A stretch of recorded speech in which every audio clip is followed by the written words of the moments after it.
So recently, scrolling through Twitter, Instagram, and YouTube, I've been seeing a lot of people talk about how there's no loyalty in college sports, whether it's college football or college basketball.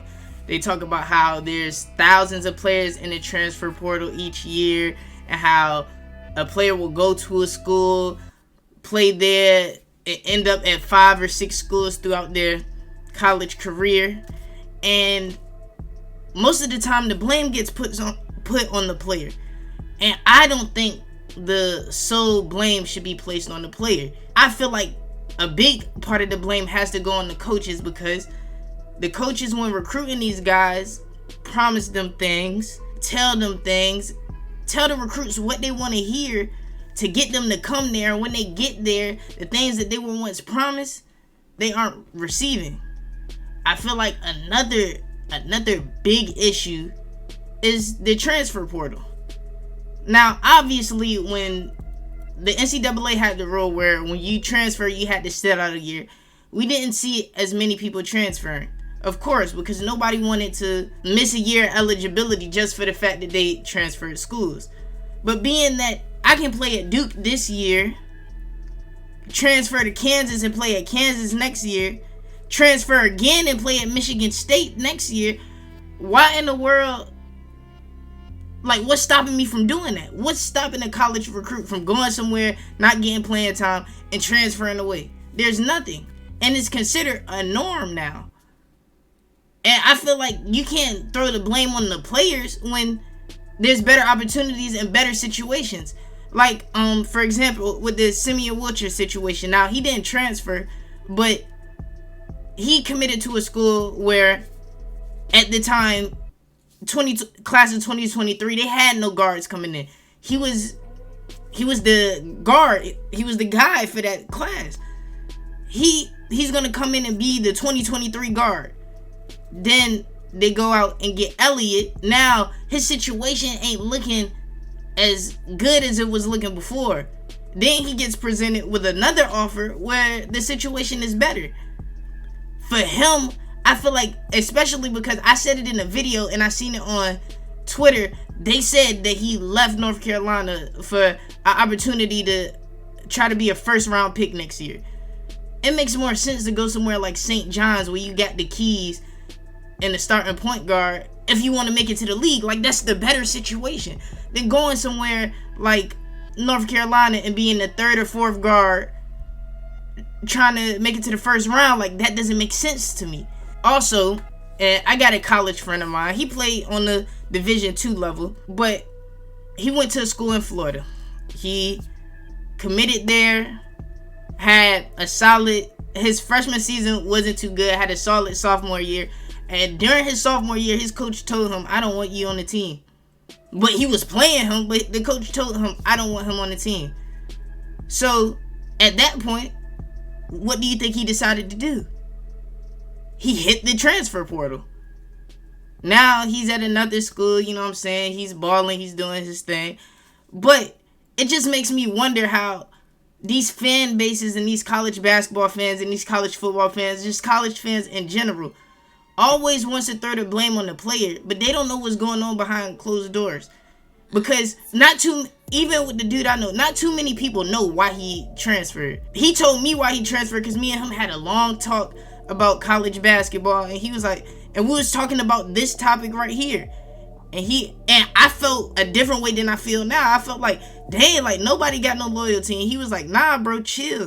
Because I'm transferring. I didn't even know he was transferring. He said, I'm transferring. But the reason why I'm transferring, my coach told me he don't want me.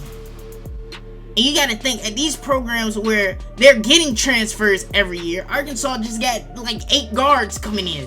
When you're getting transfers every year, where guys thinking they're about to get an opportunity just to find out the best big man in the country, Kansas, the best big man in the country is coming to my school. You don't want me. You don't need my services. You don't see me as the big man of the future like you told me I was. Because if you saw me as the big man of the future, and I'm talking Ernest Uday right now, McDonald's All-American. If Kansas saw him as a big man of the future, even though Hunter Dickinson makes their team better, they wouldn't have went out and got Hunter Dickinson, because they would have stuck with that plan.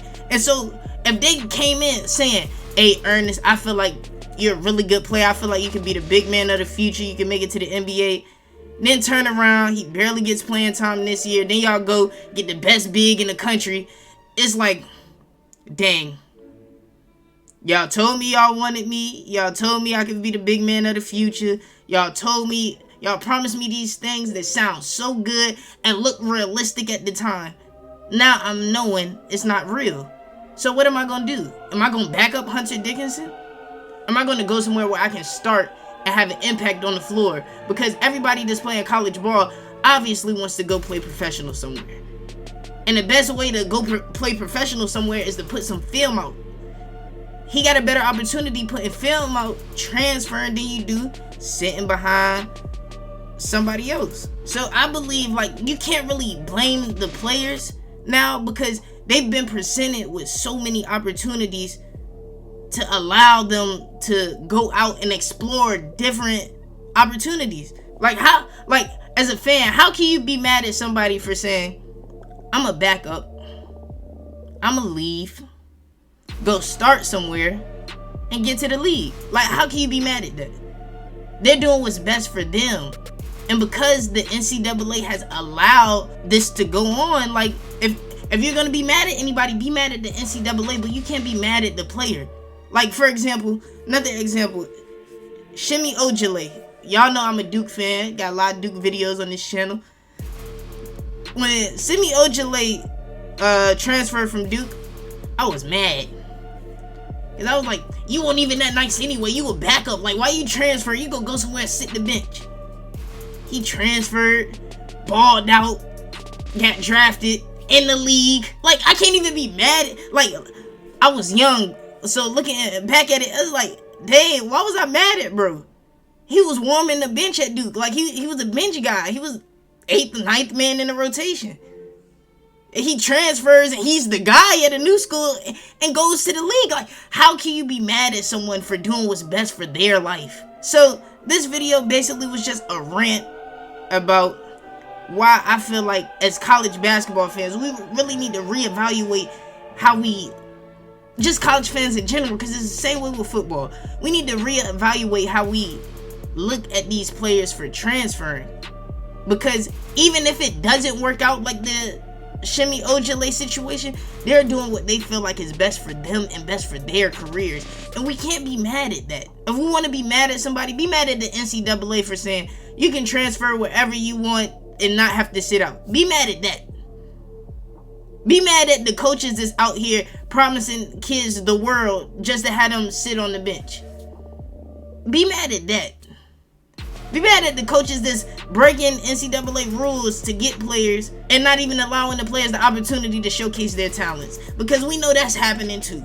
Be mad at that. But to me, to be mad at the player is so flawed, because these guys, for the most part, are between the ages of 18, sometimes even 17. So I'm going to go between the ages of 17 and 22. They're young. And they may not make the best decisions, but the decisions that they make, they feel like are the best for them and their careers. So don't be mad at them. You can criticize their decisions, yes. Like, I don't think that, like with Bronny, I said I don't think that's the right move. But at the end of the day, he's living his life and he did what's best for him. That's how we got to look at these guys transferring. I understand it's diehard fans out there that love their teams. And that's cool. Love your team. Love your school. Love your alma mater. But don't get mad at the kids for wanting to take a better situation for them in their lives. That's all I got to say today. It was a rant, but I had to get it off my chest because every time I hear people talk about there not being loyalty in college sports, they want to throw the player under the bus like it's not other factors to why there's no loyalty. Because at the end of the day, as a person, you got to be loyal to yourself before you can be loyal to anybody else. And that's what they're choosing. These college athletes are choosing to be loyal to themselves first.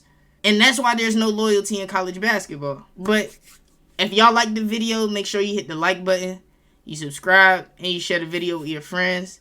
And if you have any suggestions or comments on a topic that y'all want me to talk about, leave it in the comments. And until next time, I'm out.